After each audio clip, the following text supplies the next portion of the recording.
experiences if right, thank you. You can also share your experiences if you wish to be vulnerable. If not, it's okay. You can share examples if you don't want to. I mean, it's a forum where you can share information if you want to, because it's a very sensitive topic, and I know that sometimes it's very difficult to share these topics. So this might bring up feelings. So I want to have that little disclaimer that it can bring up some unhealthy, unresolved trauma or unresolved experiences that you had. And if that's the case, you can, do some deep breathing. You can kind of pause the presentation and then return. All right. So, and we can have a conversation. You can message me and we can have a conversation if you need any type of intervention moving forward. So I am taking off my camera for this presentation because I want to focus on the presentation itself. All right. So just a little bit about myself. I am a clinical therapist and a mental health consultant. So that is a little bit about my background. Okay, so today we're going to look at a video presentation, definitions, statistics. I want to kind of break out some of the myths and kind of filter in the truths. I want to answer the question why people stay, because I feel like that is a universal question, and it's a kind of victim blaming question where we ask the victims, why are you still in this relationship if it's so toxic, etc. But I want to kind of delve into why, how it affects you both mentally, physically, physiologically, the impacts this type of abuse have on children. And when I say DV, it is domestic violence, interpersonal relationships, or any type of relationships that is domestic. So it happens in the home environment. Signs, how you can provide support. I have a free PDF book to distribute after, so stay tuned. All right, so we are going to observe a video presentation, and then we are going to pay attention to it because we're going to have a little dialogue.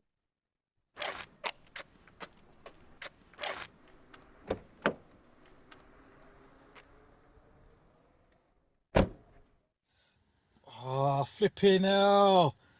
This woman. Oh, flipping hell, my bag.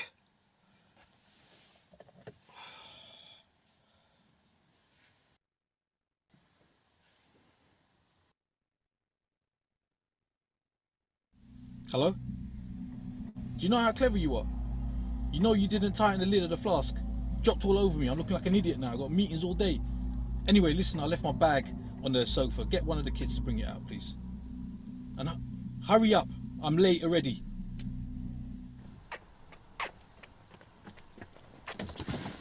Mom said to go get some milk on the way back. Are you sure that's all she wants? Well, that's all she told me. Alright, you know what? I gotta go. I'm already late, yeah? Be good.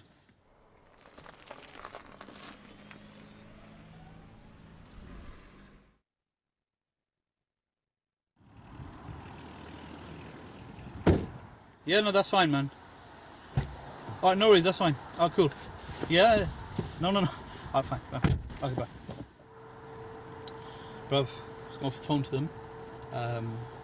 If we can get this shipment from China in for next month, well, alhamdulillah, I think we're looking at about 8-9 grand, man. Inshallah. Okay. Bro, do you have that document? Yeah, I got it here.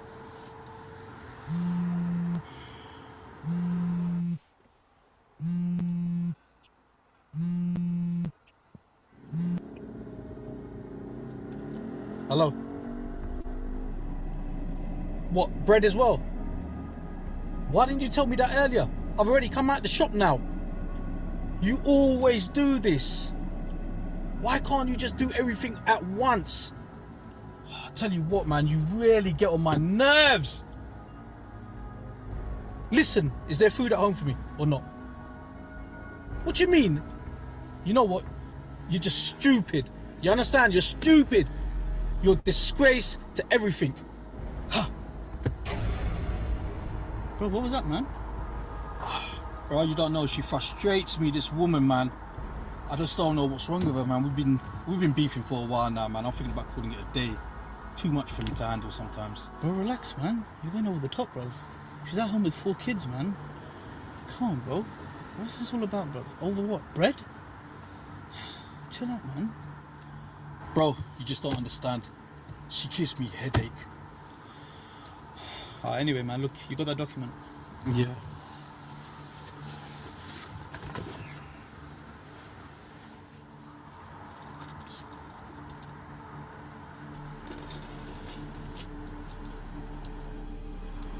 What's that, man?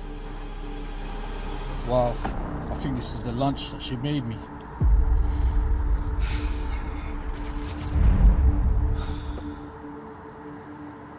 When it comes to relationships, sometimes we focus on the negatives and forget all the positive things in our spouse.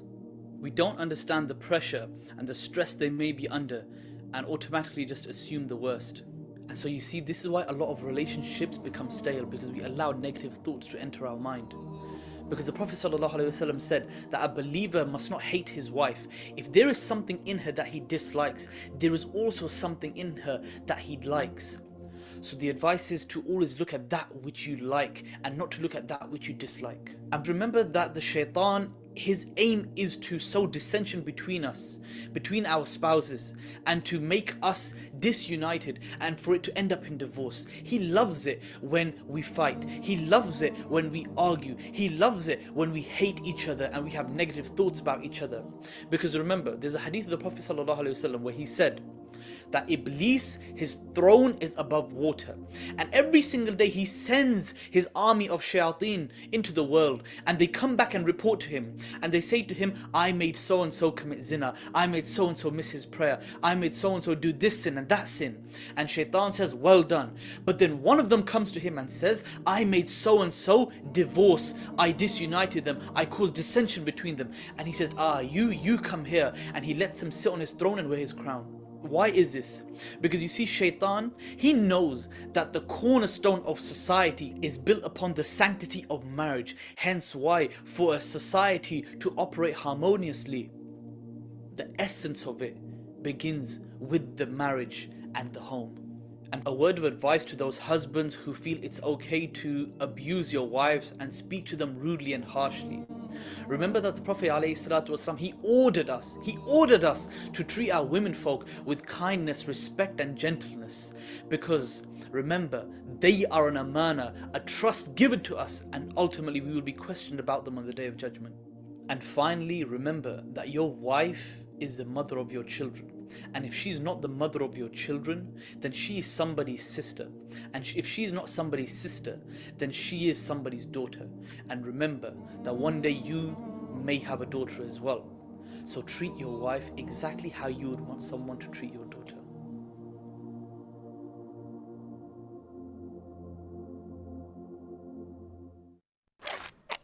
I mean, so what are your thoughts on the video?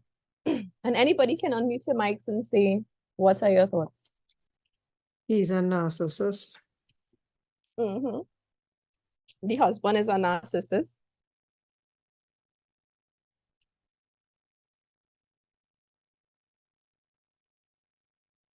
Anybody else have any comments on the video? So he's a narcissist. What else? What were some of your thoughts?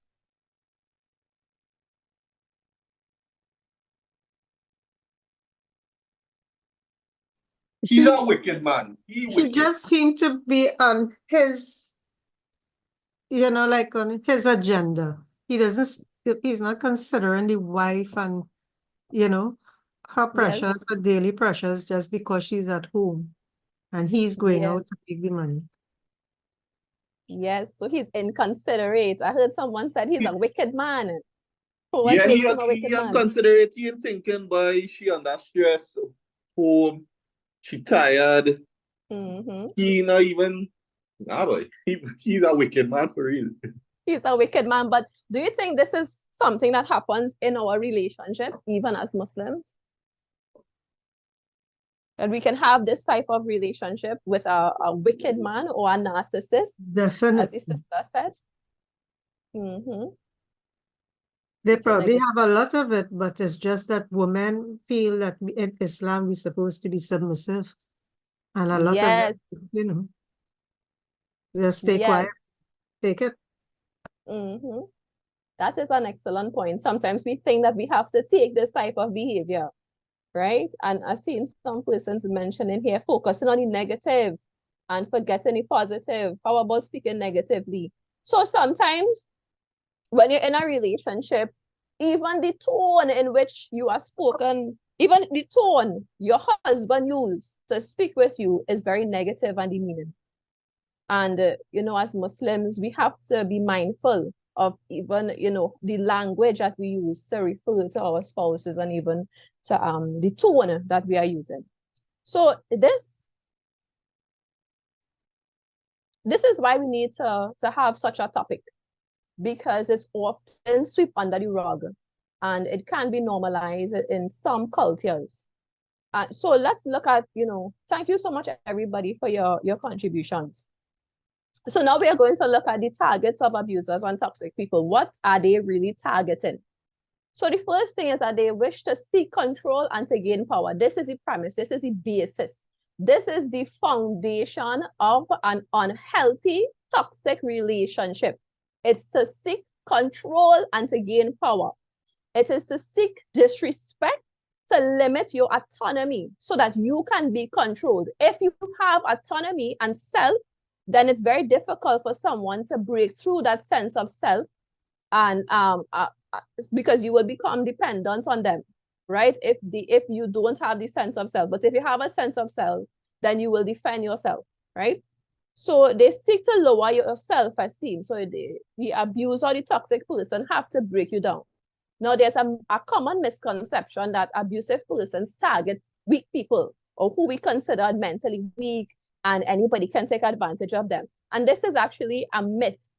A lot of toxic, abusive people target strong, independent, intelligent, hardworking, high self-esteem types of people, because it becomes a challenge for them to break down that person. And so when they enter a relationship with you, their target, the objective of them is to break down your self-confidence. Then they seek to undermine your independence. So if you're independent, then it's difficult for them to control you. So keep this in mind as I go through today's presentation. These are the targets of the toxic and abusive types of persons. So let's look at the definition of domestic abuse. So domestic abuse is not just physical abuse. It's not just what we can see. It's sexual abuse, emotional and psychological or financial abuse, right? Intimate partner violence, it's also falls under the category of intimate partner violence. It's violence against children, spouses, and other persons in the homes, like the elderly. Once you are a member of a household, you can be a victim of domestic violence or intimate partner violence. Let's look at these statistics. 1 in 4 women, and this is international statistics, and we're going to get down to local, right? So 1 in 4 women and 1 in 9 men experience physical violence, intimate partner contact, and sexual violence. Now, there's a close link between domestic violence and sexual violence. There's a lot of women and men who have been raped in their intimate partner relationships. Stalking, injury, post-traumatic stress disorder, use of victim services, right? And the contraction of sexually transmitted diseases. All of this is common in a toxic relationship. 1 in 7 women and 1 in 25 men have been injured by an intimate partner. So when we look at the statistical data, women are more, the statistics indicate that women are more susceptible to these types of relationships as opposed to men. Because when you compare 1 in 7 to 1 in 25, and a lot of men, when I have this conversation, say, but you are one-sided, you are targeting men. But when we look at this data, it shows that women are more victims than men, right? Women are raped. There's a lot more data to indicate that 1 in 10 women have been raped by an intimate partner, and the data for men, we don't have the data. And part of this reason is because men rarely report abuse. So a woman will go to the police, but men would rarely go to the police station and say, I have been raped by my partner, right? But we are changing that type of stigma. And during COVID, domestic violence spiked to 300%. So it was on the rise during the pandemic. And this is data. So this is international data. And now we come into local Trinidad and Tobago data. So according to the TTPS, 11,441 reports related to domestic violence between 2010 and 2015. And this report was gathered in 2023. So the statistical data is ongoing. And of course, it will be triple this number by now if it's 300%. So think about, you know, more women and more persons are being exposed to abuse. 75% of these reports were related to female individuals. There has been an increase in domestic violence against women as well as murders. So 131 domestic violence related deaths, of which 56% were female. So we see the disparity. We see a large disparity between males and females here as it relates to the deaths. Now, let's look at the red flags, all right? What causes, how do you know you're in a relationship with somebody who has the potential to be, you know, who has the characteristics of an abuser? So these are some of the traits. They are disrespectful towards you. And some of this disrespect may not be overt, meaning it's obvious. It might be more covert or covered.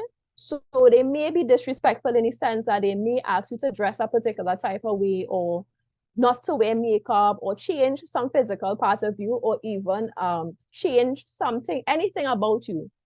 And they may not do this in a respectful way. So your partner might become a bit controlling. So they may control your relationships with your friends, your family members. Nothing is their fault. So this is the I am always right and I know best. And I can tell you what is best for you, but you cannot tell me what is best for you, what is best for me.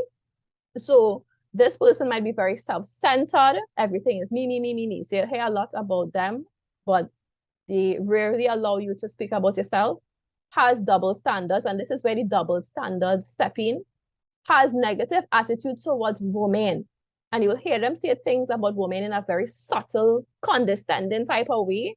And when you think about the relationship they had with their mother, it's one that is very disconnected or unhealthy.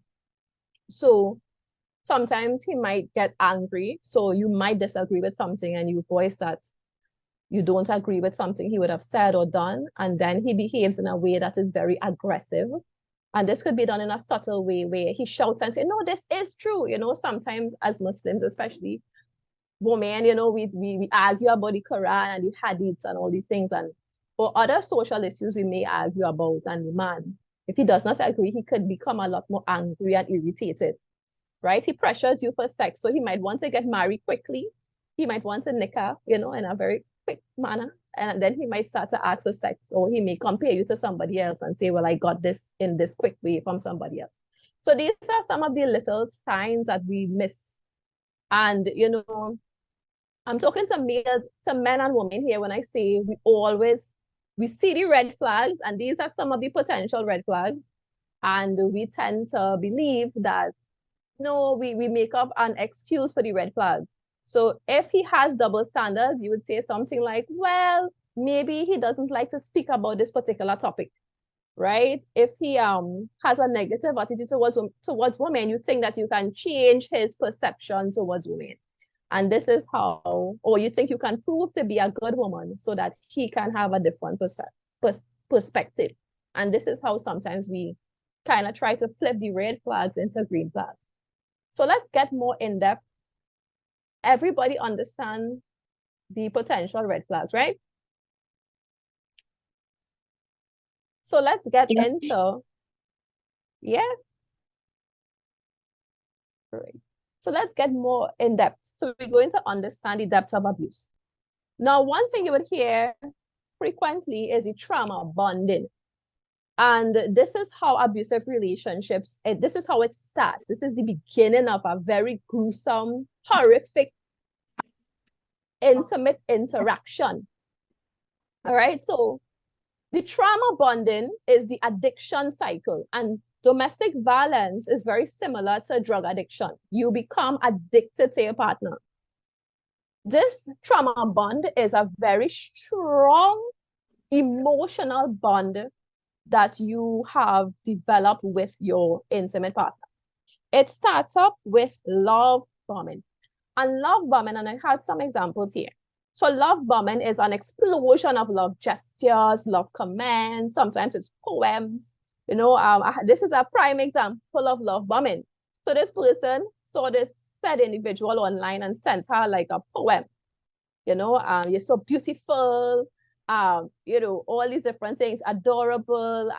You know, they will say things like, I love you. You are my soulmate. I want to spend the rest of my life with you. I've never met somebody like you. You know, these are common ways you can say, you can identify a love bomber. You complete me all these words, a love bombing. So it's a big bomb of love and explosion. So you feel really connected to this person because they are calling you, texting you, scheduling dates. In Islam, you know, they may say, I want to marry that sister. And they may go behind your father, yeah, or the imam or your brother, right? So they'll go behind and they'll say, I want to marry this sister. I love her so much. She's so beautiful, etc., etc. So this is common signs of love bombing. It's excessive. And then when you in that relationship, after the love bombing stage, on this stage, it doesn't have like a particular time frame. So you could be love bombed for 6 months and counting. You can be love bombed for a whole year, right? And then it flips into, because you love bomb, you think that this person is the love of your life. So you know, you break down all your walls and you become a lot more vulnerable and trusting and respectful of this person. And then you start to trust them and become dependent on them, right? So this is where you do anything to gain, they do anything to gain your trust and dependence. So you now become dependent of them. And then subtly, now this is not done in an obvious way, it is done subtle. They start to blame you and criticize you, right? And make you feel bad about yourself. So they may say things like, I like women without makeup. Or I like women who, I know this guy who told his wife that he does not like women wearing pants. So he told her he likes to see women with skirts alone. And she felt like, well, he probably wants me to be more modest. So she started to only wear skirts to please him. And then he started to become more critical of the things that she does, how she looks, her family members. And it just started to become very toxic. Then then the gaslighting starts. So this is where you are manipulated, right? So your partner might do things like talk to other women, look at other sisters. They may do things like be malicious towards you and then say things like, I didn't do that, or that is not true, right? We're gonna get into love bomb gaslighting in a later slide. And this is where the addiction cycle starts. Now, a lot of persons don't always realize that when you are in a relationship that is unhealthy, you become addicted to your partner. You become emotionally addicted because, you know, the love bombing would have heightened your dopamine receptors. And so you become addicted to being loved and cared for in an intense way. And then when you are addicted, you crave for the love bombing and you want back that partner. And then you start to do things to please your partner, you start to behave in a way that your partner will accept you. You want to gain back that acceptance, and then you start to acceptance, and then you start to lose yourself. And then it turns out resignation and submission is where your partner gives in to avoid conflict and please. So you start to do things to kind of please your partner. You start to do things that your partner wants you to do. You start to change yourself just to get back the love bomber, the original partner, the facade.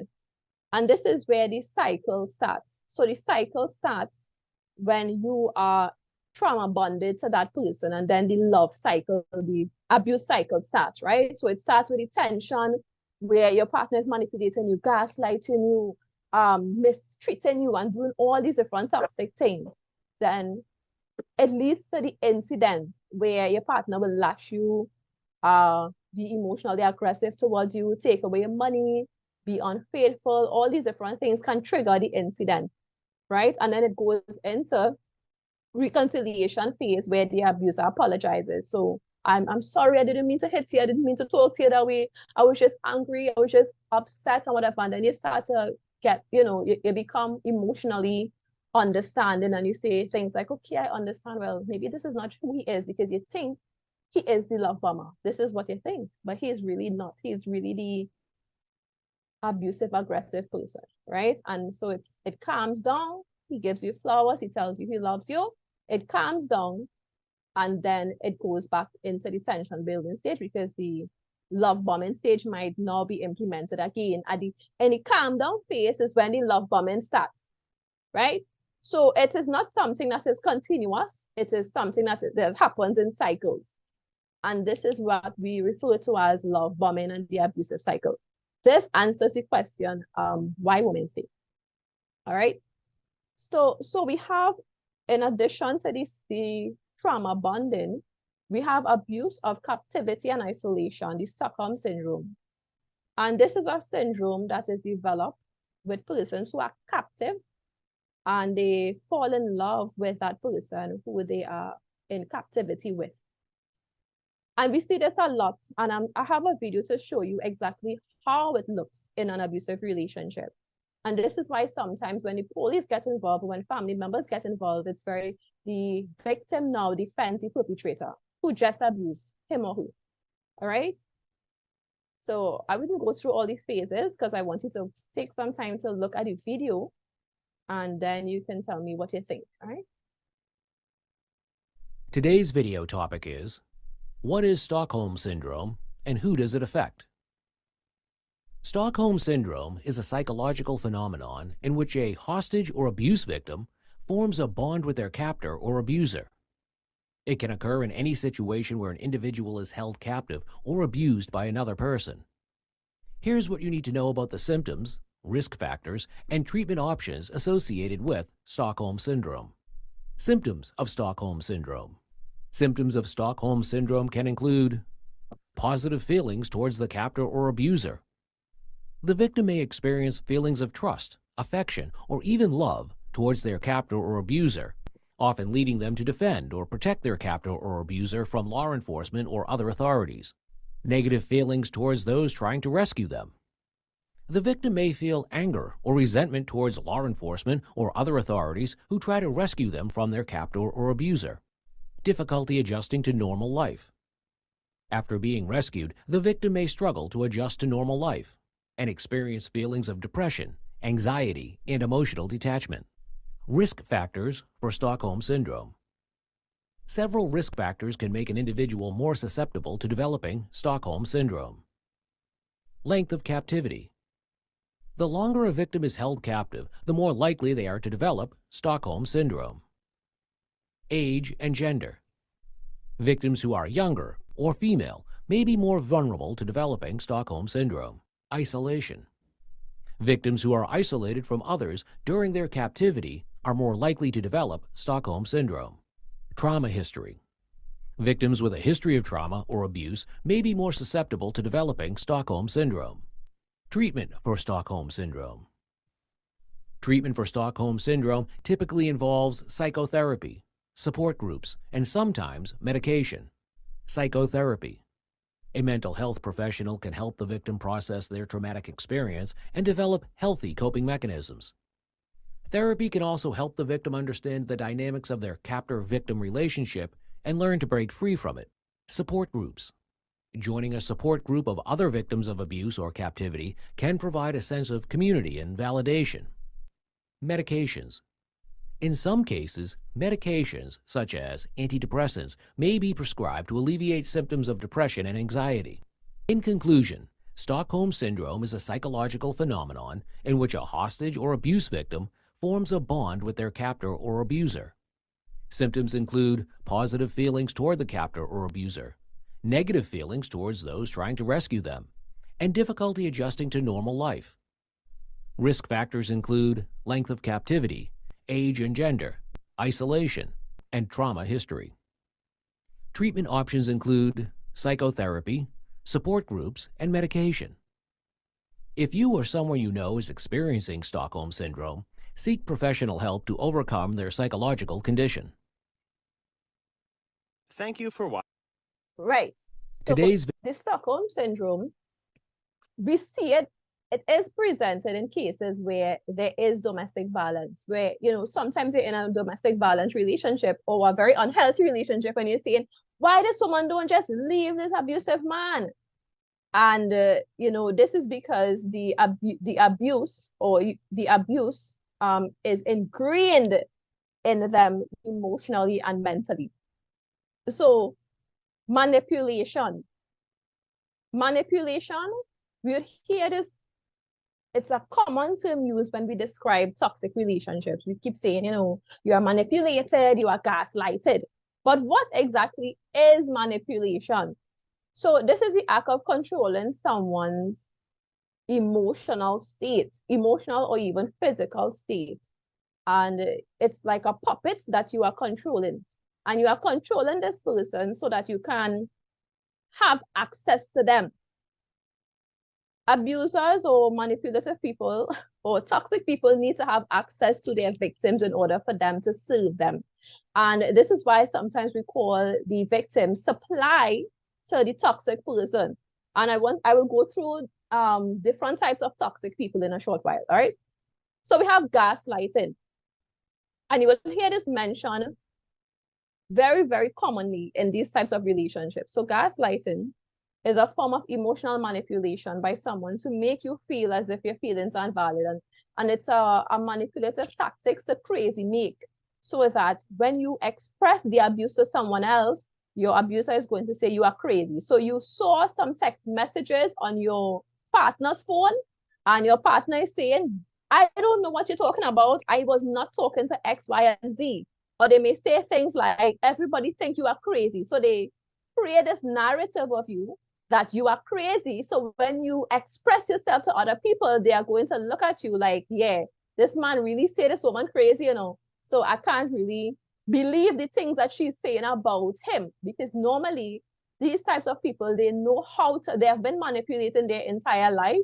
So they even manipulate their friends, family members, and even your friends and family members. So everybody looks at you as though you are the person with the problem and not them, right?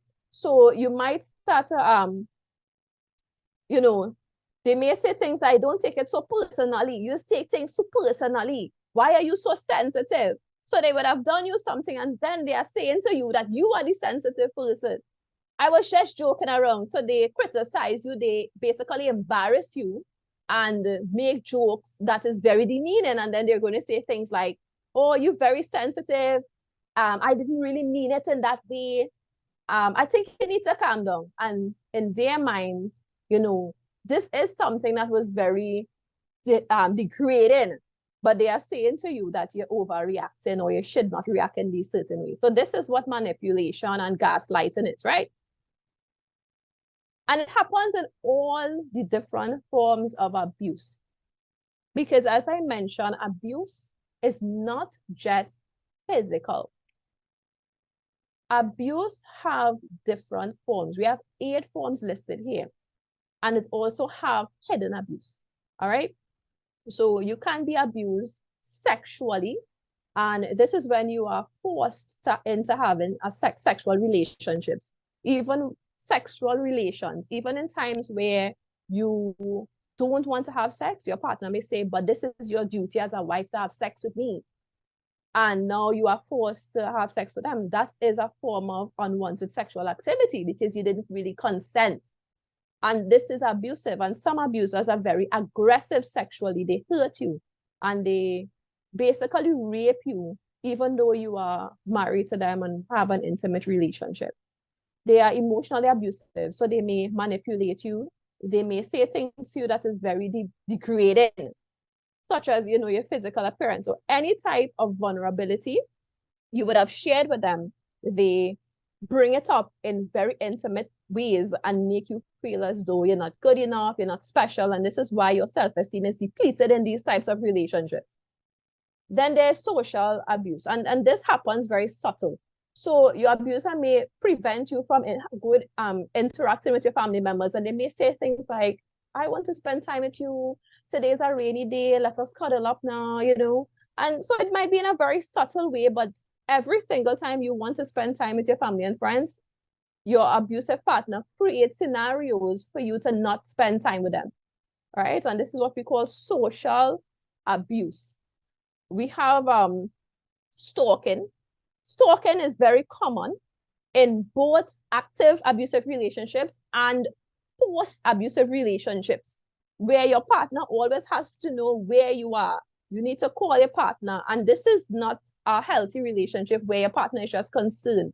This is where your partner is stalking you. So they may place cameras in your home. I know of an incident with a guy who placed cameras in his girlfriend's house, right? And he said to her, I have cameras in the home. I sometimes would fly a drone over your house to see what you are doing, right? And they sometimes place devices in your car so that they can mark where you are at all times. And this is not love. This is control. This is stalking. All right. So this type of abuse is very degrading to the victim. And then we have, of course, well, verbal abuse is self-explanatory. Everybody know, verbal abuse is when the perpetrator is very mean, makes horrible remarks. It is closely linked to emotional abuse, right? Spiritual abuse is when the abuser uses spirituality or religion to abuse you. So they may say things like, and I've heard it, especially in Islam, I have, a man can have more than one wife. So you're gonna just marry another woman. You're not gonna say, listen, or have a healthy conversation to determine, how I feel about this whole situation. It may not be permissible, but it's a healthy way to ensure that your family is not just, is integrated in a very healthy manner, right? So some men might say things like, well, it is permissible for a man to hit his wife, or it is permissible for a man to spend more time with the second wife because I'm not getting to know her. And this is a real scenario, right? A brother told a sister that he has to spend more time with the second wife because it's a new marriage, it's a new relationship. And this is what spiritual abuse looks like, using scriptures to justify abusive behaviors. Economic abuse, withholding money, managing your bank accounts, managing your bank card, managing your salary, preventing you from working, and you have to solely depend on your partner financially, and your partner is using the finances to keep you captive, right? So I have a question here. What about if your partner is giving off the vibes of being unfaithful, so you place a tracking device to see what's taking place? That is abuse, Akil, right? That is abuse. So if you place a tracking device on your partner, you are invading their privacy, and this is a form of stalking. You have to have healthy conversations with your partner. If you suspect your partner is in another relationship, then you have to determine if that is the type of relationship you want to be in. And I'm not talking about persons who are paranoid and think that their partner is abusive towards them, right? So we have post-separation abuse. Now, it's a common myth that when a relationship ends, that is the end of the abuse, right? But this is not true. You're welcome. Right? So sometimes we believe that after an abusive relationship, because we often tell people to leave, oh, well, Jamelia, if he's unfaithful, if he's an abusive man, then leave that man alone. But we have to recognize post-separation abuse, because we're always telling victims to leave. But statistics have shown that when a woman leaves an abusive relationship, the abuse intensifies. So this is where you become more at risk when you leave the relationship. It gets worse. And this is because we have post-separation abuse. So counter-parenting is when you are trying to be a better parent than the parent. So sometimes when you are in a relationship and it's ended, and you have become, let's say, you enter a new relationship, or you are a single mom or a single parent, then the abuser will start to counter-parent you and start to treat and start instilling in the child that you are a bad person. And so, you know, they create a narrative of you with using your child against you so that they are going to be seen as the better parents, right? DV by proxy is when your partner start to weaponize the children, right? So they use the children, they send stories, they send words for you, they send messages to you through the children or through family members or through friends. They start we have the neglectful or abusive parenting. So these are some of the ways that abusive persons use to separate you after the relationship: stalking, isolation, the discarding, neglect, harassment, legal abuse. Legal abuse is very prevalent. So legal abuse is when they use the legal system to abuse you. So they may fight for the children. They may use the court system. When the family or friend of the abuser comes after you, to be a form of separation abuse. Yeah, right? So post-separation abuse is when they kind of smear your name. So this is why we call it a smear campaign. So they may say things about you to your friends and your family members, or even to get back in the relationship, right?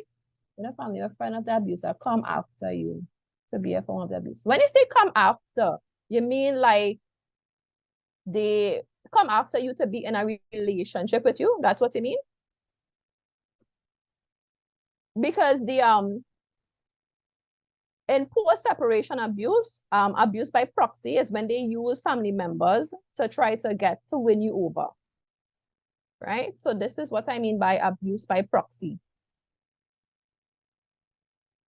Yes, to reconcile with the person, yes. So that is post-separation abuse. So they may use your parents or whoever they are close with to reignite the relationship. And they use the children as well, the legal system. They may withdraw finances. So this is where an abusive person may stop taking care of the children, stop providing financial support. They may say things like, I'm not giving you any money. You know, they become a very aggressive and condescending, especially after the relationship. And if you get a new partner, it intensifies, right? So post-separation abuse intensifies if you were to move on and remarry or have a new partner.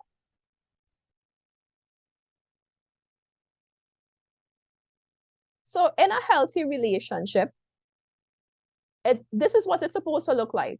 You're supposed to have healthy boundaries, conversations, harmony. You know, you're supposed to feel safe sexually and in intimacy, forgiveness, fairness. This is what constitutes a healthy relationship. And so when we compare the unhealthy relationship to the healthy one, you recognize that all of these boundaries are broken to suit the abuser's needs in the relationship. So it's a very selfish type of relationship, right?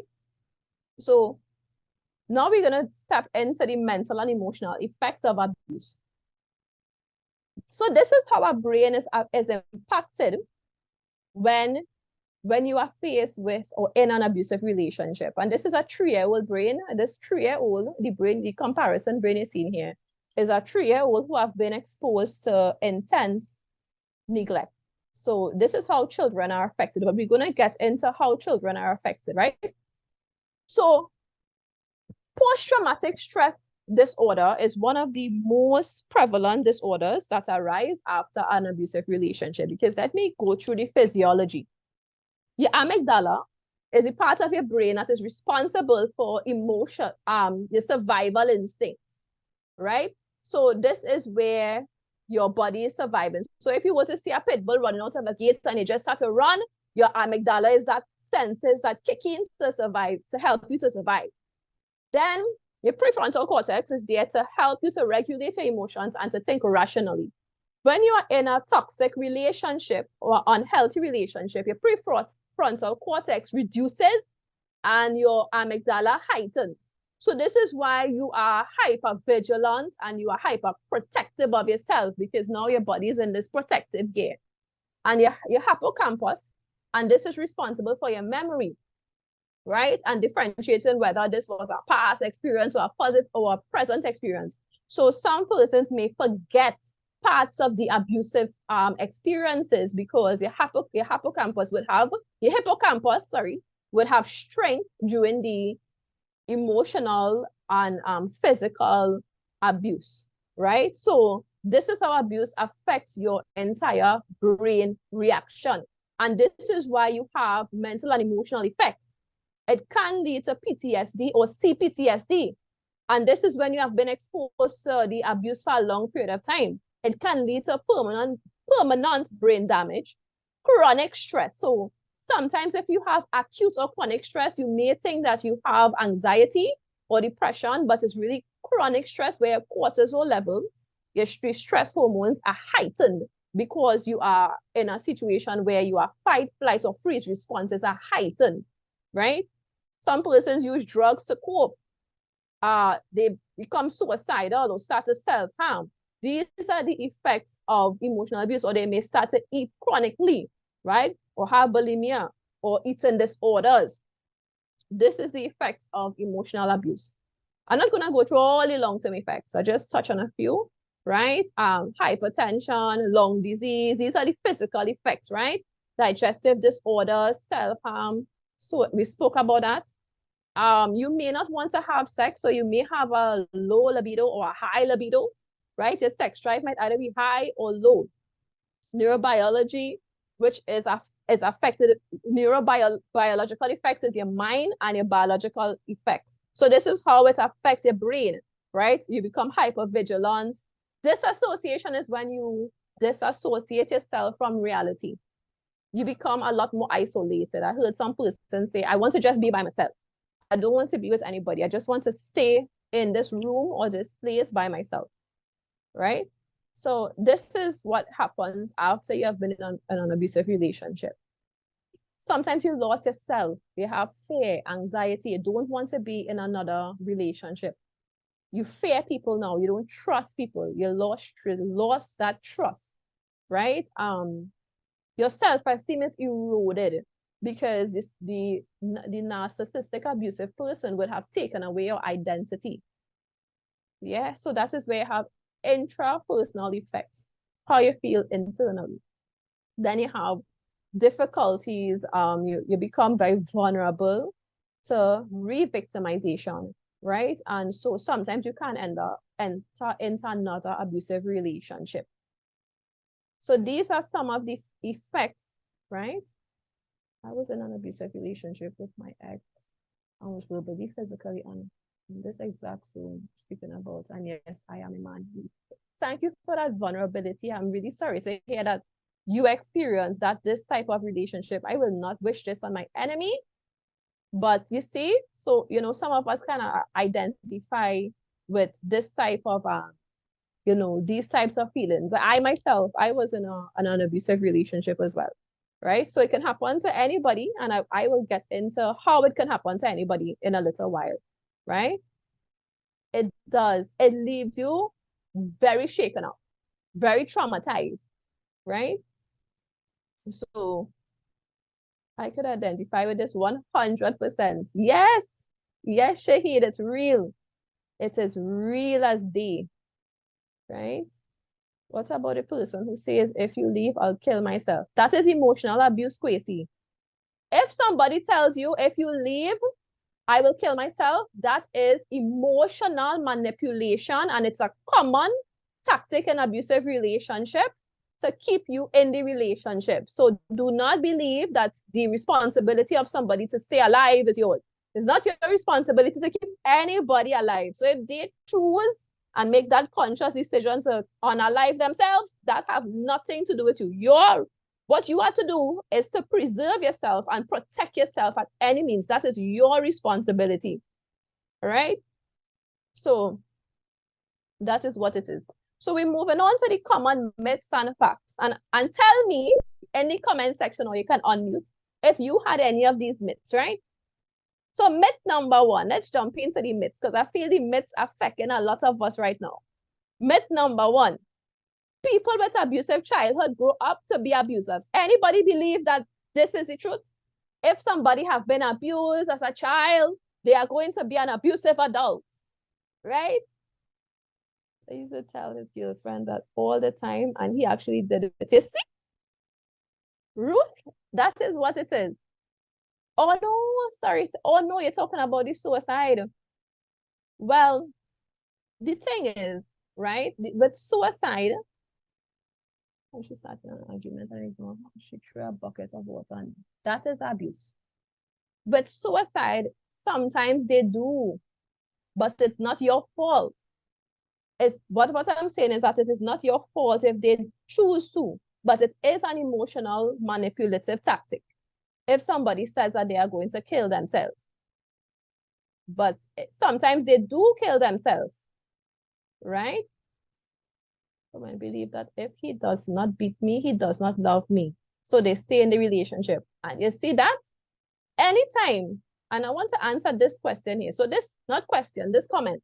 Some women believe that if he does not beat me, he does not love me. So you stay in the relationship. Now, if he beats you, he does not love you. Because anytime somebody loves something, they take care of it. And if you're beaten and mistreating something or someone you do not love, you don't mistreat anything you love. Think about how that person treats their vehicles or the things that they hold close to their hearts. Does he beat his mother? Does he beat the people that he say he love like his best friend? So think about the other things around them, right? Yeah, so think about that, right? Right, so Shahida saying and Omi saying that this is 50-50. Now, research have shown that out of 100 participants, 30%, it is gaslighting. 30% of those participants did come from our childhood that was abusive. So that means the 90% of participants who said that they came from abusive households were not true. And we have a lot of persons who came from abusive households who do not go on to be violent towards anybody, right? Because they become very empathetic.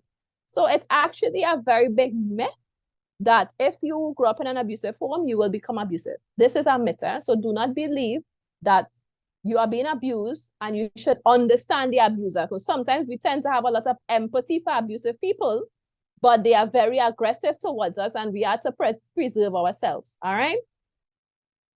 Was really that's a bad relationship, but took time to heal and I had the biggest heart. You see, it's not good, Azra, that you had a really tough childhood, but you didn't grow up hurting other people because of it. You know, and I think that all of us can kind of empathize and say that, you know, we've been in a situation where we have been we had a tough kind of childhood, but you don't go on to hurt other people, right? Azra, thank you for that vulnerability. Right, so we have to be really mindful of how we interpret these types of abusive people. And I like that Azra said that, you know, you went on to heal and you went on, and it's like you take accountability. You know, I've been in this situation and I went on to heal myself, right? That is a big one too, you know, Kwesi. As men, we hide being abused because we're supposed to be strong.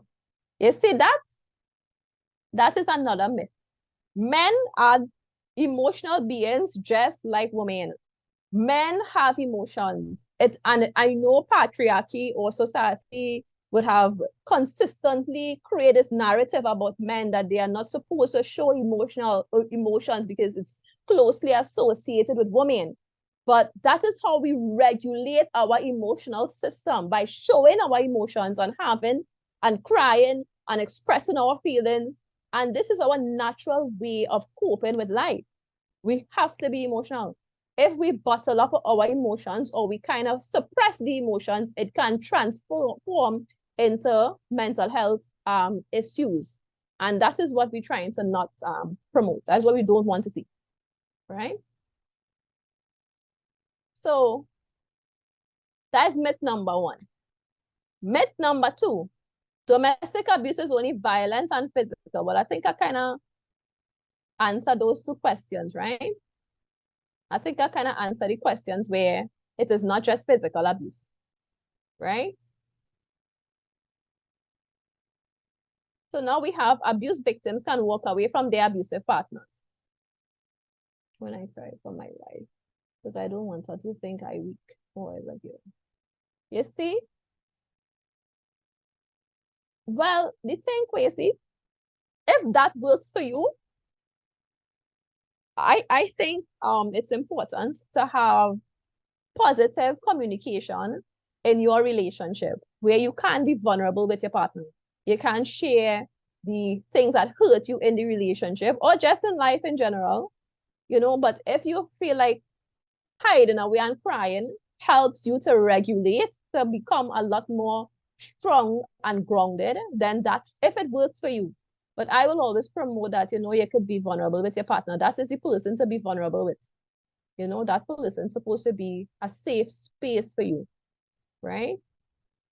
But it feels like when you go through these things, you tend to attract these spirits.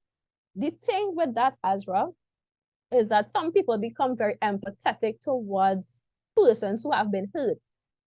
And when you have empathy towards a hurt person, that hurt person or that vulnerable, or not vulnerable, that narcissistic or unhealthy, unhealed person, do not see that as a way to be nice to you. They see, you know, how they can use you.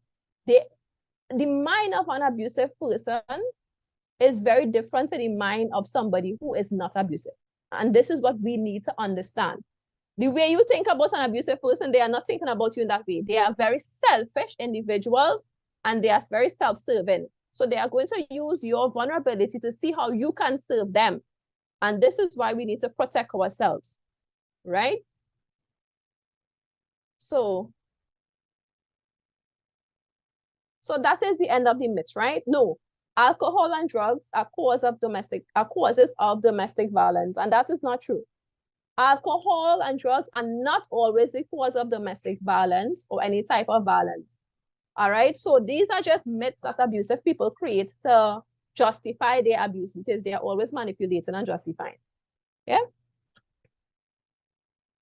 So this is another reason why anybody can become a victim of domestic violence. Anybody, women or men, because, ladies and gentlemen, sisters and brothers, we have different types of abusive people. And this is why you can become a victim. We have the demand man, right? Let's start with the demand man.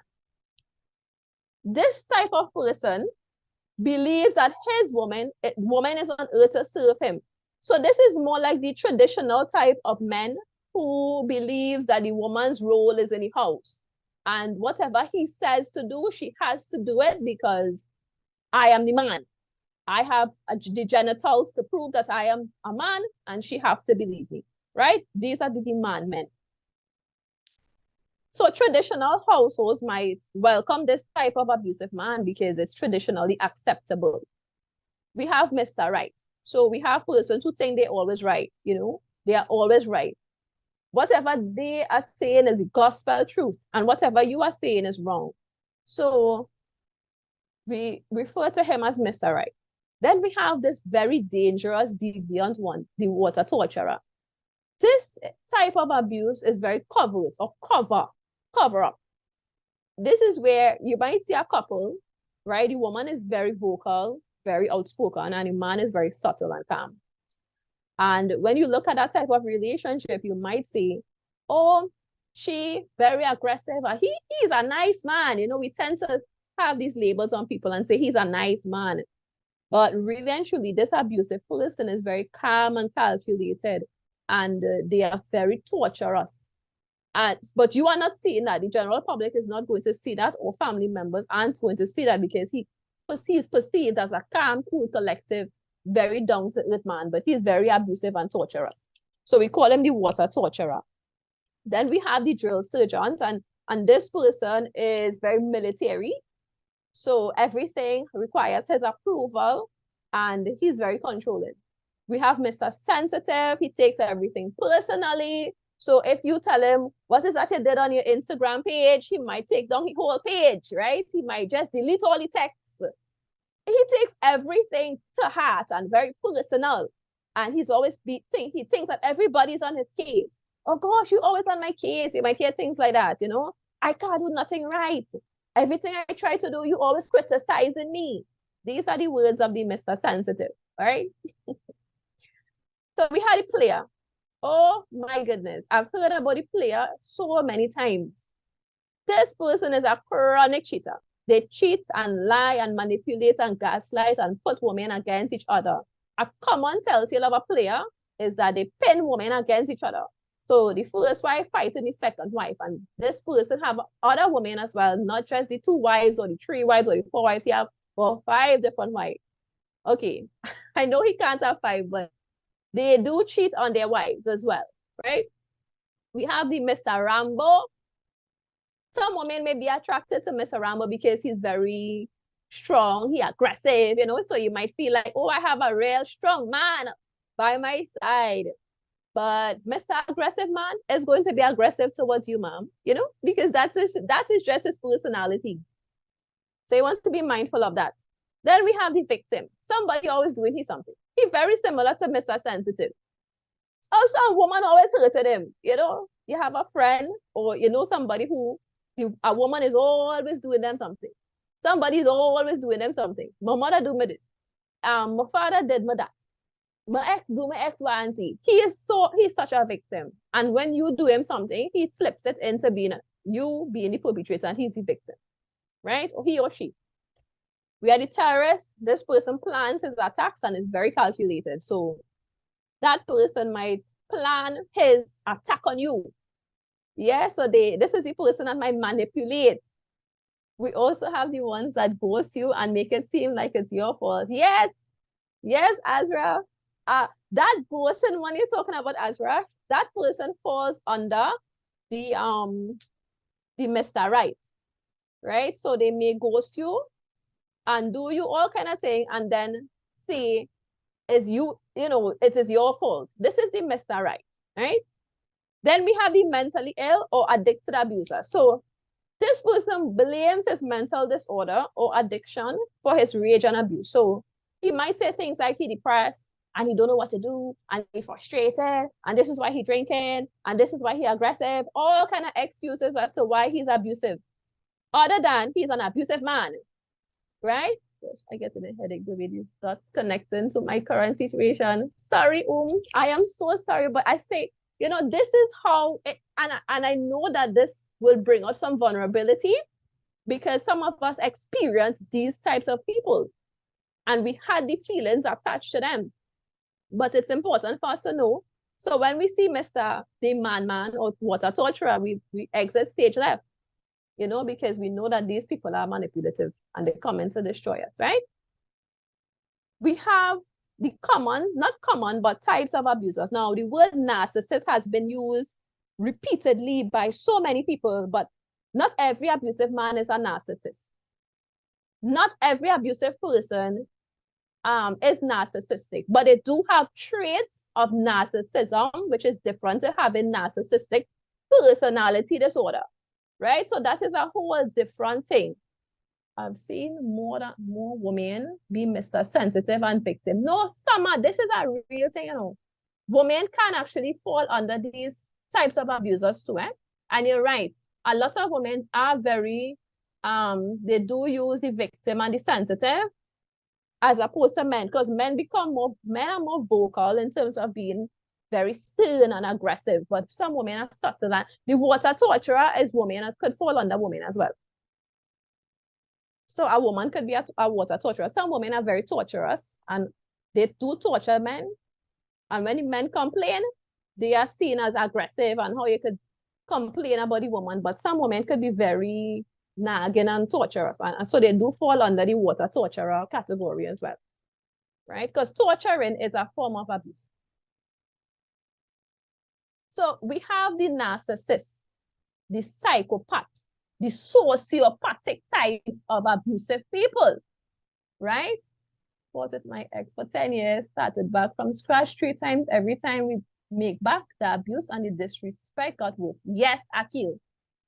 Let me tell you, anytime you go back with an abusive person, they interpret the past behaviors as accepted by you. So it gets worse because the respect that your abusive partner have for you, it decreases every time you forgive them. Unlike a healthy partner will try to genuinely change and empathize and change his behavior, his or her behavior. An abusive person is not going to empathize. They are going to use that as a way to justify your acceptance of abuse. So they are going to be more abusive, more aggressive. If you are with a cheater, you're going to be cheated on worse and in a way that he doesn't care this time. You know? So it gets worse. So let's get into narcissists. A narcissist, there's narcissistic personality disorder. And narcissists, there's different ways to identify narcissists. But before we jump into that, it have different types of narcissists, right? So it doesn't have one type. It actually have 3 types. It have grandiose, the malignant type, and the vulnerable narcissist. So the grandiose narcissist seeks admiration from everybody. So this is the person who feels he or she is better than people.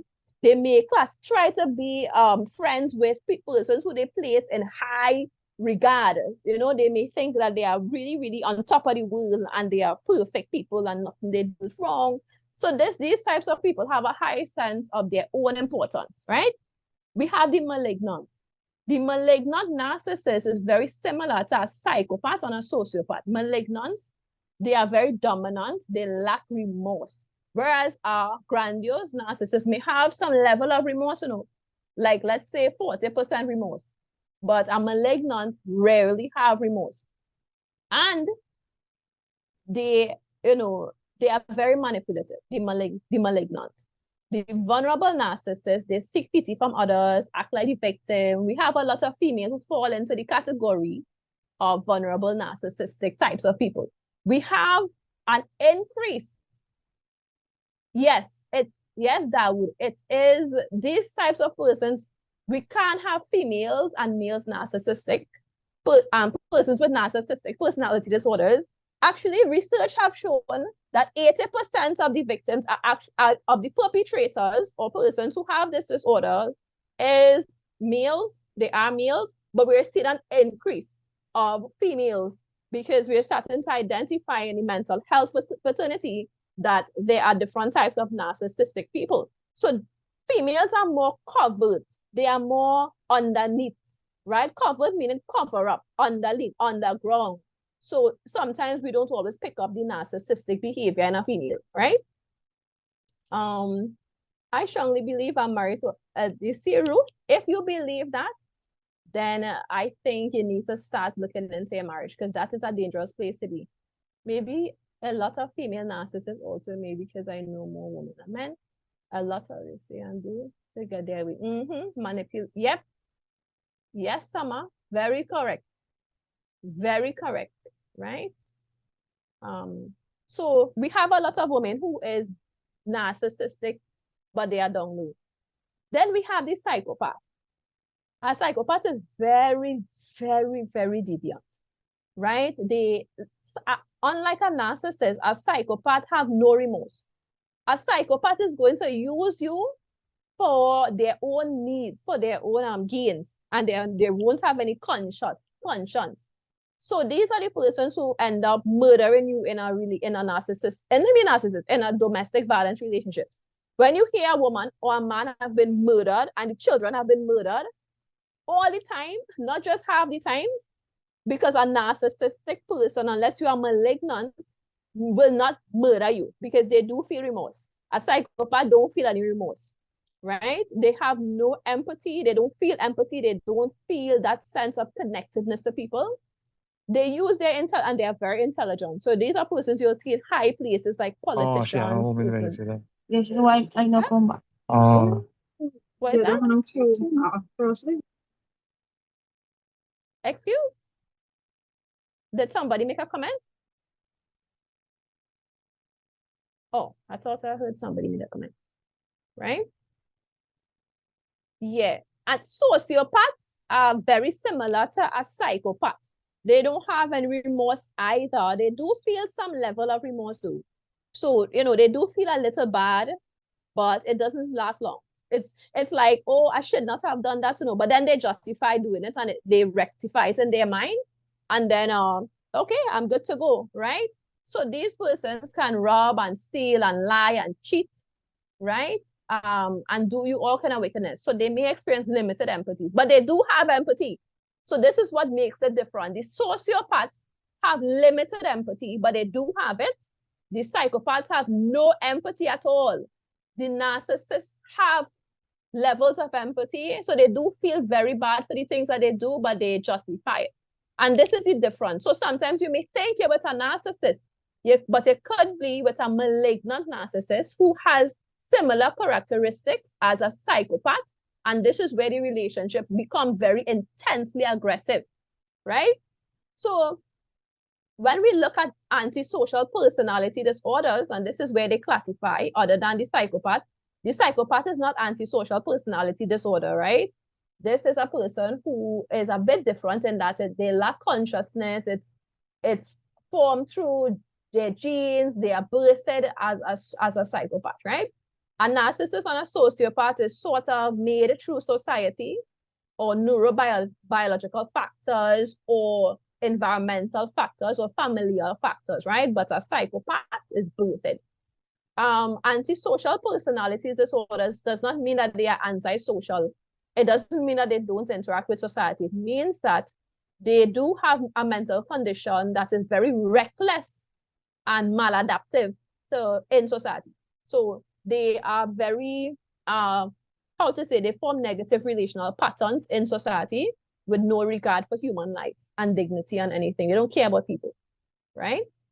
Now we need more meetings like this. There's a lot of this happening. Yes, this is why we had today's meeting, Azra, because we need to have the understanding in order for us to know, how this affects us and our family members as well, right?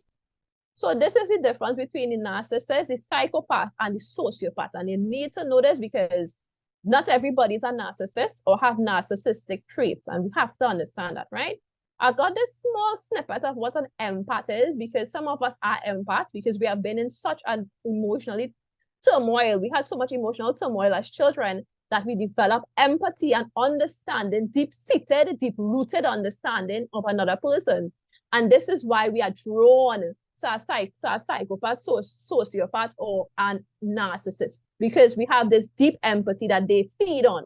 They feed and rely on our empathy as empaths, right? Well, not our, but an empath. So this is a person who tends to feel very deeply and heightened levels of empathy. You could become codependent, meaning you are emotionally dependent on another person. So the way this person behaves and operates affects your emotions. So this is where you don't get a text message and you're feeling like you can't breathe until the person texts you and your whole mood change. That is codependence, right? Codependence is anything this person do that could affect you emotionally. If they look at another woman, you feeling emotionally afflicted by that. Any decision they make affects their emotions, right? So empaths become very codependent. Actually, narcissists, psychopaths, and sociopaths are the real codependent people because they do need empaths. They are like vampires. They are energy vampires, and they suck out your energy, they suck out your emotions, and they really drain you of your life, right? So empath is prone to burnout because they are always seeking they are always emotionally catering to the other person's needs at the expense of them, right? Do you think we all have some bits of narcissistic traits naturally? I will not say like, yes, we all have it on natural levels. We may have traits in terms of self-identification and we love who we are, but it's not going to be grandiose, right? It's not going to be to the expense of other people. What separates us from a narcissist is that we have empathy. They don't really have empathy. We have healthy emotional regulation patterns. So we know how to understand other people. We know how to control our emotions and regulate our emotions. they don't know how to have these types of emotional reactions, right? So we don't have, not all of us have the traits, but sometimes if we have trauma, right? Yeah, not grandiose, yeah, or harmful, correct, right? So this is how abusers function. It's what we call DAVO.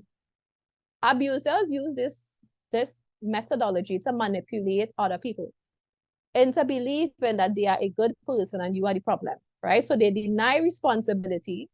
They rarely take accountability. And if they take accountability, it's either two things: manipulative accountability or love bombing accountability, which is falls under the cap of manipulation, right? They attack you. So they may attack your character, assassinate how other people see you. They may attack you physically, financially, and all the different categories of abuse we just spoke about. They reverse roles. So now you become the problem and they are the victim. And then you are now the offender. So now it is flipped. You become the victim, become the offender, and the offender becomes the victim. And this is how, in a summary way, narcissistic abuse takes place, right? Then we have hidden abuse, narcissistic abuse. Abusive, right? Let me not say narcissistic, because as I just mentioned, we have different classifications. Abusive behaviors that go unnoticed. Reactive abuse. When you have been abused for quite a number of years, right?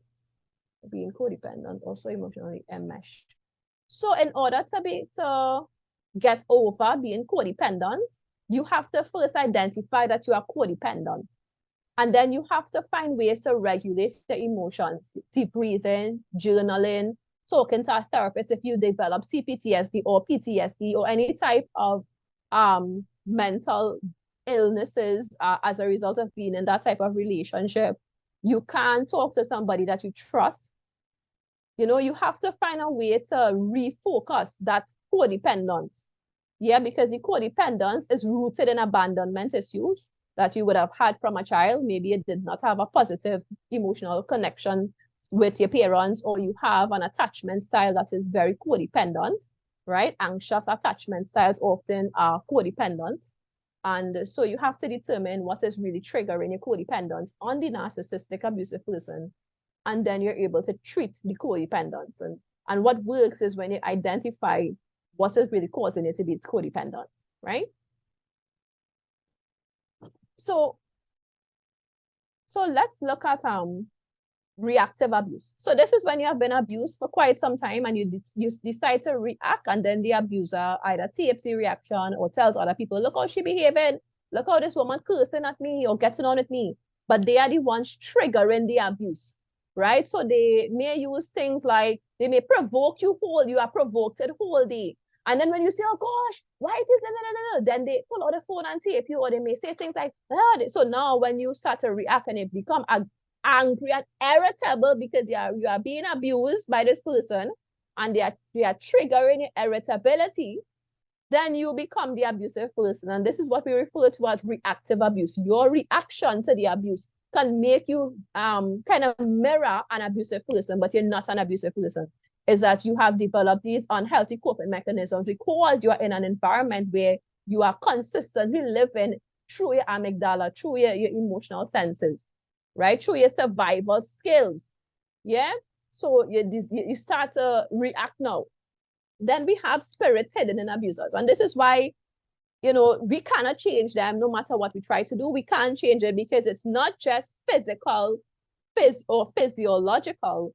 It's spiritual. You know, we have spirits, we have jinns, as we say in Islam. So we have spirits, and this is why sometimes the abuser looks different, right? Their eyes become extremely red, the facial features change. Some persons say, you know, I saw his eyes get dark. And so there are different jinns that is inside of a narcissistic or abusive type of person that causes them to behave the way that they are behaving, you know? So this is why you cannot change an abusive person, because it's more than just mental illness. It's more demonic. And this is why some of them, they do behave very similarly, right? but they are abusive, you know, because of that. The eyes will always get ready. See, Azra, there's jinns hidden in them. It's also demonic, and some of them may have demonic histories. Like there will, you know, sometimes supernatural things happen, paranormal things happen around this abusive person. You get stick down to the bed, or nightmares. You just cannot stop thinking about them. You know, sometimes when you're with them, you feel depressed or anxious. All of this is the spirits that is attached to the demonic, because remember, the way that narcissistic people think is very negative, and so they attract negative entities towards them, and they are never wrong, right? So they aren't able to introspect and to really heal and determine, you know, that they need help or something is wrong with them, or that they really is affecting another person, right? And so this type of behavior attracts a lot of demons or jinns. I have a third point of view. Nothing is shifted. If you come to the conclusion that your spouse is a narcissist and you see them for who they are, is it bad that you still have it in you to be with them because of them changing, or you sticking around to have them? It is not bad, because you already have remember, when you are with a toxic person, it is an addiction, right? So a lot of the times when you aren't with that person, you're going through a withdrawal period. You know, when you go through a breakup, it's not a regular breakup, it's more of a withdrawal. And it is very hard, right? I've been going to the Obeah man. Yes, Shahid, it's true. A lot of persons go to the Obeah man and they do love spells and all these different types of necromancy to keep the relationship. Yeah. Right? So if you don't want to leave the narcissistic person, there's so many reasons why you would stay with a narcissistic person, and it has personal reasons, but I will always say, you know, to ensure that you are safe. And if you do decide to leave, ensure that you have an exit strategy and you are not just leaving, because when you leave, it can become very dangerous, right? But you cannot change a narcissistic person, and you cannot fix them. It's not even your responsibility to do so. And there's a lot of jinns involved, and there's a lot of toxic mental disorders involved as well, right? So the way my ex used to be acting as if she was yeah, at times I just used to let my key start my car and go. Yes, no, it's not an act, you know, Akil. Some of them actually have the demons in them. A professor had said that they have like after research these demons, right? But it's like the enchantress, the green eye monster. You know, some of these jinns are there to manipulate you. They are there to be envious towards you. So if you're with a toxic person, they are going to be very envious towards you. So jealousy and envy comes from the spirit of the green eye monster, right? The frog eye. It's a jinn called the frog eye. The harsh judge. This is where they judge you, they criticize you, they condemn you, because this spirit in them is bringing out that part of them, right? It have the silver tongue serpent, and this is where they are very evil towards you, right? Yes, it is real. You can research these jinns. I research them. I'm doing more research on them so that I can actually put it in my presentation. I don't put things that I have not researched in my presentation, right? But I have to research them, yeah? It have the shadow stalker. All of these jinns, and these are names I actually found when I was researching the narcissist, right? I will send you some. I will send you the list I have here. I'll send it to Shahid and he can send the list to you. But these are real jinns that, you know, yes. So these are the jinns that are inside of a narcissistic person. The iron fisted puppeteer, right? So this person, so these are it have a manipulative jinn, a jealous jinn, a jinn that feels he's better than everybody. These are real things, and these are real spirits that is inside of a narcissist. So it's not just a mental health thing, but it's a spiritual thing where you can be spiritually afflicted in this relationship, right? So it's deeper than just mental health, right? It's spiritual health as well. So this is why you have to guard yourself spiritually in this type of relationship. And this is why you feel so disoriented spiritually, mentally, emotionally. This is why you are in complete turmoil when you exit these relationships, because it's not just physical, right? So this happens to a lot of women, and women do this to men as well. So it's called womb abuse. And in some abusive relationships, this is a strategy. Touch more on the jinn from the Islamic perspective, because it's serious. Because in my situation, I just see in his eyes, like he's such a completely different person. It's scary.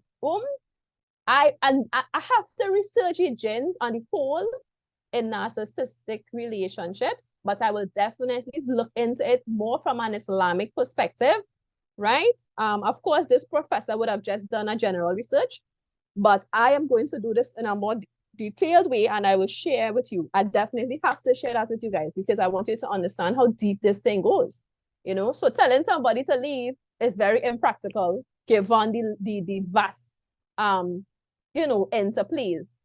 It's such a big topic, right? On the same point of staying with a narcissist, it seems that a lot of people are seemingly becoming narcissists or developing traits. I'm beginning to, you could develop some traits that weigh in the level of narcissism we can tolerate. Well, that is the thing, eh?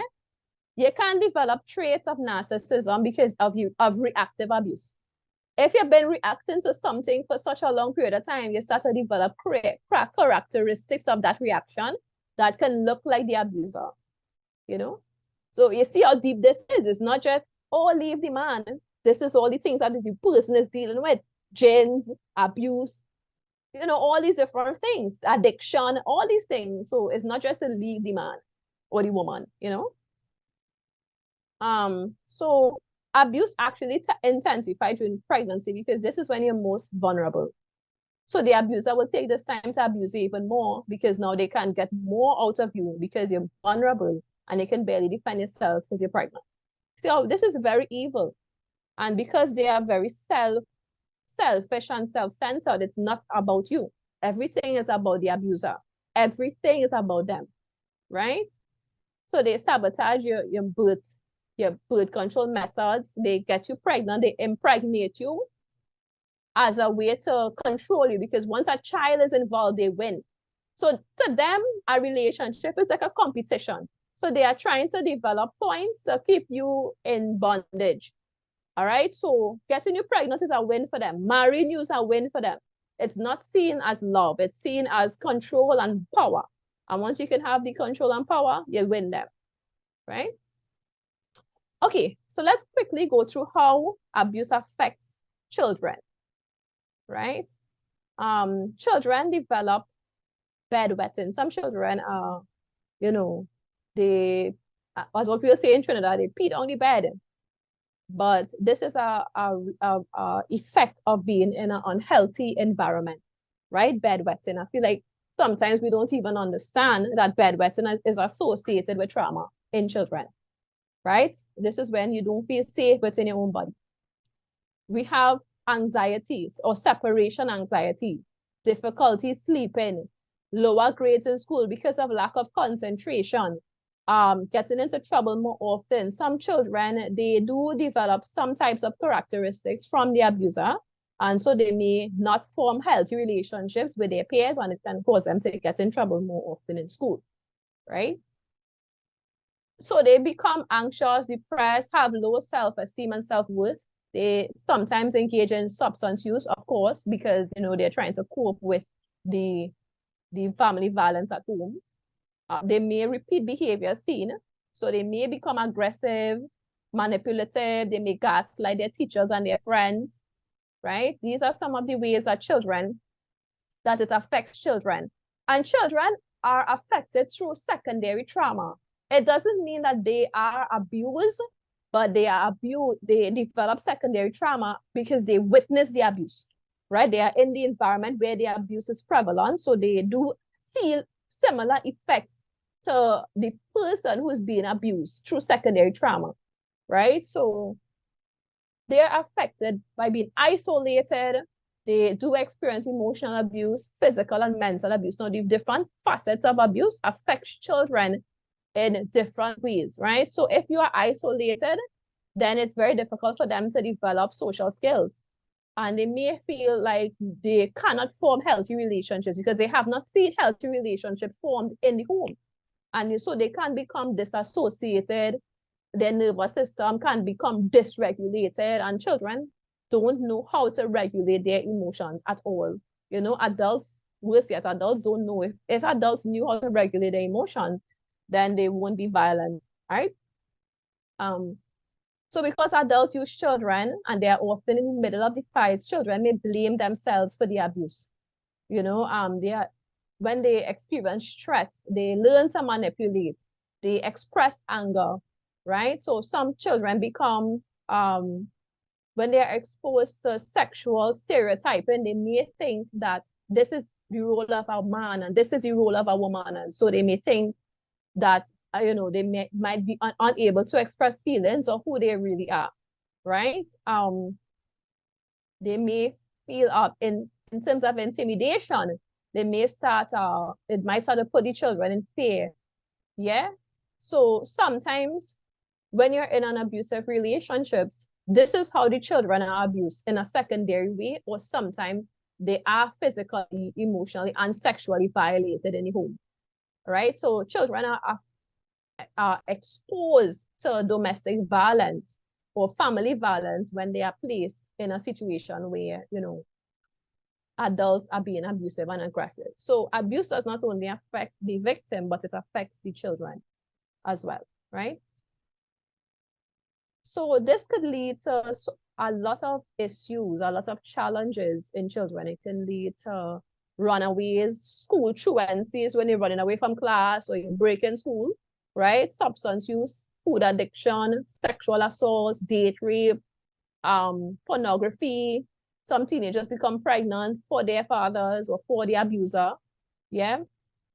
I know there was a home because I worked in the school system, and this mother she had a couple of children, and it was a 1-bedroom apartment. And the children will see her mother having sex with multiple men in that home, which is a form of secondary trauma and sexual abuse. And so the older brother started to do the same thing to his sisters, right? And so the cycle continued through the little boys in the home interfering with their sisters. And so we had to intervene and address the situation, but it was very unfortunate, right? What about parents staying together, saying because of the children or the children growing up, seeing the tension? Yes, some parents, they do see, some parents stay together because of the children, but this is all the effects, and this is how it is damaging children. And this is the reason why we have school violence, because children are seeing that type of violent behavior in school, in their homes, and so it is normalized. Violence becomes normalized, and a child brain is fully developed when they are 25 years old. So children, their brain are absorbing their environment at a quicker rate, right? And so when they absorb all this toxic, narcissistic, gaslighting, brain damaging type of behaviors and interactions, their brains sometimes develop negative coping mechanisms, and so it becomes sometimes their personality, right? And they may engage in these things as ways of coping. All right. So we're coming down to the end of the presentation, right? So these are some signs if your child is in an abusive relationship, in an abusive home. They may start to bully people, right? So they may start to bully their peers. They may become withdrawn, disassociated. You might see children using drugs, fear of leaving the house, bedwetting, withdrawal, or struggle with separation. These are some of the signs that a child is experiencing abuse in the household. So just kind of pay attention to these signs, right? And don't be too punitive. Just try to understand what this child might be experiencing at home. And don't be too quick to judge.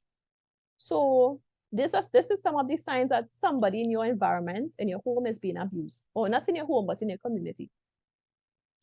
Excessive excuses for injuries. right? Personality change. So if this person was very outgoing, they become a little more, withdrawn, and their self-esteem becomes low, which affects their confidence. They are constantly checking in with their partner, right? So I remember being in a car with a lady, and everywhere she went, she'll call her partner and say, I hear I'm in a red car, I'm in a green, or whatever color the car is. I'm not Richard. I'm not, and I know that this is not normal communication. It did sound like you have to literally message this or call this man and say where you are, right? So if you see your family members behaving, so that is a red flag. Never having money on them, a red flag, right? Overly worried about pleasing their partner, skipping out on work, social outings for no clear reason, right? And school. So these are some of the telltales that your friends are in an abusive relationship. I'm going to quickly talk about flying monkeys. Flying monkeys, those are the persons that your abuser will go to further manipulate so that they can control you and try to get you back into the relationship. And I think we spoke about abuse by proxy or enablers. So we have persons who enable the abuser, like his mother, his family members might make excuses for his behavior. You will see those things, right? The abuser uses triangulation, and this is where they use a third party to manipulate you. So it could be they are using somebody that they was in a relationship with, their mother.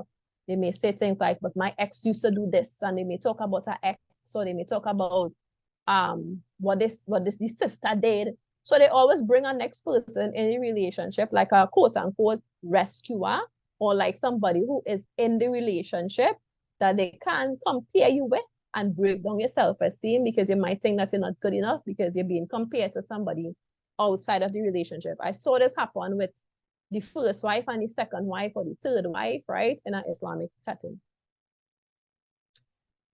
So this is why I talk about polygamy. It's really supposed to be polygamy, right?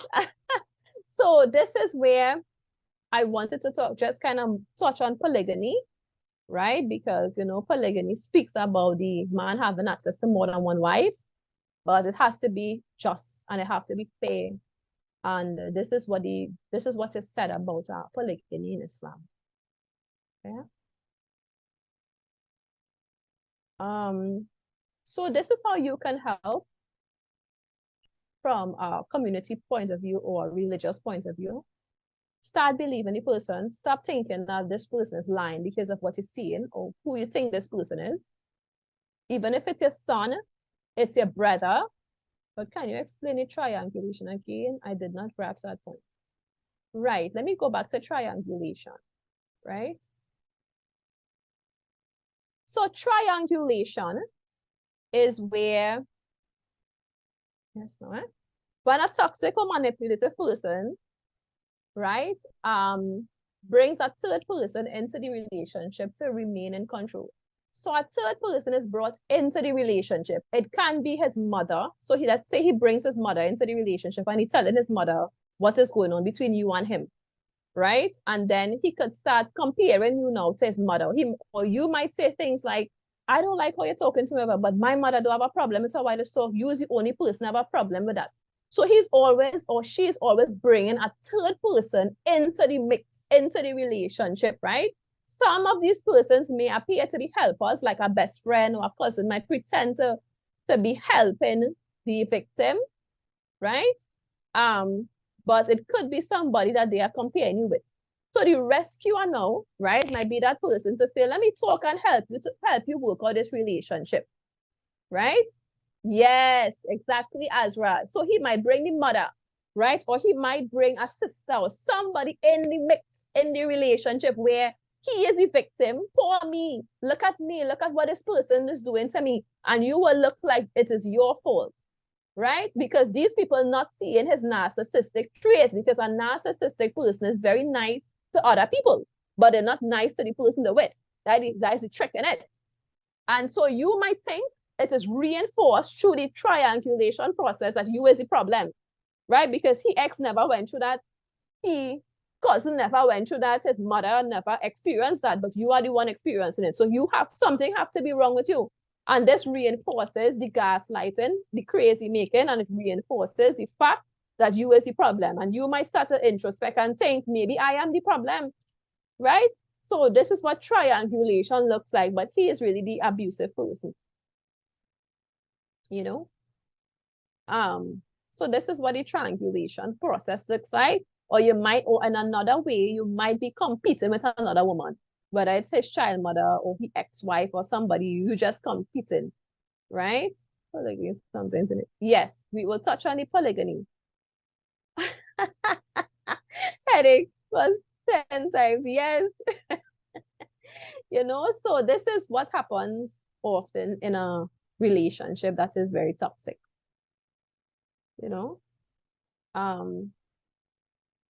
So no, I feel I just discovered another level of abuse. You see that? That is the thing, Summer. It is another level of abuse. It is the triangulation part of the abusive relationship. It doesn't happen all the time, but it is a form of, and it falls under the category of emotional abuse, right? It is very emotionally exhausting to be in this type of triangulation. So yes. So we have the how do you support? You start by believing, because you have all this information now. So you understand all the interplays. And so when somebody say they are being abused, you have an idea of what that looks like for them. Acknowledge that you believe the person. So you know, the most important thing is that you establish a trusting relationship, right? That trusting bond between you and the person. Listen without judgment. Stop thinking, oh, well, you know, she have a little aggression and so maybe she triggering the man. No, listen to her, because he could be a water torturer and she could be defending herself and looking like an abusive person, but she's really defending herself against the torture that you know nothing about. Right? You could say things like, I believe you, I'm here for you. You can call me anytime, have patience with yourself. I'm glad that you tell me. You know, be very open and supportive of that person, because you really don't understand what's going on, right? Ask for practical support, right? Stay up to date on the laws and reporting procedures in your country. You want to educate yourself and understand abuse. You want to contact the police, right? And be your brothers and sisters keeper, you know? We seriously need more support of the religious institutions, and not just for women, but for men too. Yes, Azra, I absolutely agree with you. You know what? One thing we have been working with is trying to, in terms of the police service, have the police more empathetic towards men, because they see it as a joke, but it is not a joke. A lot of men are abused by covered narcissistic women and the victim type of abusive women, and the water torturers, and we laugh at them, you know, and this is not a laughing matter, because have you seen how serious mental and emotional effect that abuse have on a person?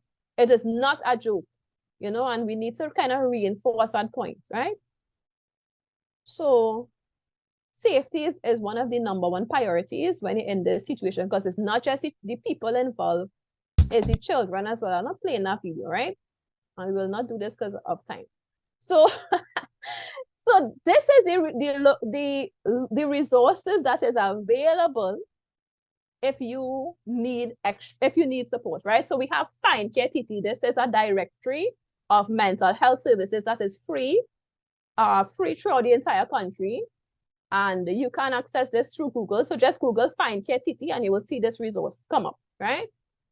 So access domestic violence support, specifically court orders, safe homes, all these things. You're going through 800 SAFE, right? SAFE with a F, not a V. SAFE with a F, right? 800 SAFE is the domestic violence crisis line. We have National Family Services under Ministry of Social Development and Family Services, right? Out of order. And that is the thing, we kind of improving that the Find Care TT app, right? And the fact that the numbers are out of order is not Find Care TT, it's the service providers. So we probably need to look into that, right? The National Suicide Prevention Hotline, 800 COPE or 2673, if you feel like you are suicidal, if you feel like you're self-harming, or if you know anybody who's self-harming, you can definitely tap into that. Now we have NGOs, FBOs, and CBOs, right? So NGOs, non-governmental organizations, community-based organizations, faith-based organizations that treats with domestic violence. It's not listed here, but you can locate them on Find Care TT and Find Care TT. It really depends on what is the type of support that you need. And so it will locate that support in your area and you can access those resources, right? So the support is there, which is a good thing. And so it's just to tap into those resources that is available. Right. So this brings me to the end of today's presentation. Thank you so much. And if anybody's interested, I can send this book to Shahid, Brother Shahid. The name of the book is Why Does He Do That? And this book is very in-depth. So Lundy Bancroft, he created an in-depth book. He have been working with the population for more than 30 years. And he created an in-depth book on, you know, how I will definitely send it, right? So it's Inside the Minds of an Angry and Controlling Men, and I will provide that as a resource for this session so that everybody will get a more in-depth understanding of how these abusive people think. And you will know that it is not mental health or drug addiction or anything like that, but it's really the way these persons interpret the world. It's really about them, and it's a mentality and not a disorder. And I want to really drive that point. You know, it's not to make excuses for them because they are very well aware of what they are doing and nothing they are doing is by chance. All right. So thank you so much, brothers and sisters, for taking the time.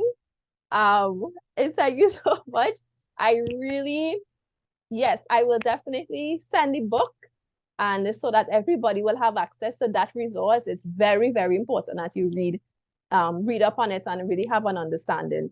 You know, we can literally save lives by having an understanding on what is taking place, right? So I know that I know prayer time, we have to go and pray. So that is why I kind of fast up everything. Right? So this is why so do you have any questions before we wrap up? Right. No questions, but thanks for the wealth and knowledge. I feel richer. Okay, great. Fantastic. I'm very happy to hear that, right? Really a great session. Thank you so much. All right, everybody. You'll have to ask Brother Shahid when is the next Zoom. And Jazakallah khair to everyone. And I hope that you can use this information to your benefits. All right, so I know we have to go and pray. So, welcome, assalam. It was amazing. Thank you so much. Welcome, assalam.